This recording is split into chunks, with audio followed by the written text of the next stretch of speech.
ঘটনার সূত্রপাত বৃহস্পতিবার রাতে সাংবাদিক ইলিয়াস হোসেনের ইউটিউব চ্যানেলে প্রকাশিত এক ভিডিও থেকে, যেখানে এক নারী অভিযোগ করেন তার স্বামীর অনুপস্থিতিতে এক ব্রিগেডিয়ার জেনারেল কোরবানির রাতে তাকে ধর্ষণ করেন।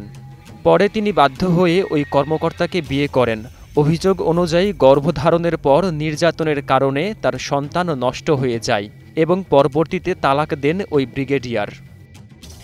সাংবাদিক ইলিয়াসের দাবি, তার পোস্টের পরপরই নড়েচড়ে বসে সেনা সদর। সাবেক এক সেনা কর্মকর্তার স্ত্রীকে যৌন নিপীড়নের অভিযোগে চাকরিরত এক ব্রিগেডিয়ার জেনারেলের বিরুদ্ধে তদন্ত শুরু করে বাংলাদেশ সেনাবাহিনী। শুক্রবার সেনাবাহিনীর ভেরিফাইড ফেসবুক পেজে প্রকাশিত এক বিজ্ঞপ্তিতে জানানো হয়, এ ঘটনার একটি উচ্চপদস্থ তদন্ত বোর্ড গঠন করা হয়েছে।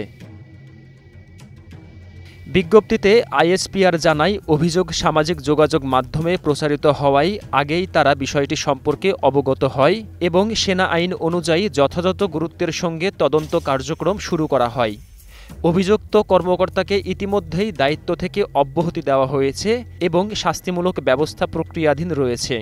বিজ্ঞপ্তিতে আরও বলা হয়, সেনাবাহিনী নৈতিক মূল্যবোধ ও শৃঙ্খলার প্রতি অঙ্গীকারবদ্ধ এবং এ ধরনের নীতিভ্রষ্ট কর্মকাণ্ডকে কখনোই প্রশ্রয় দেয় না।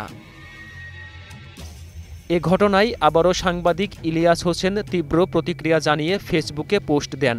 পোস্টে তিনি বলেন, অভিযুক্ত কর্মকর্তার সহযোগীরা এখনও সক্রিয়, যা ন্যায় বিচার প্রাপ্তিতে প্রশ্ন তৈরি করছে।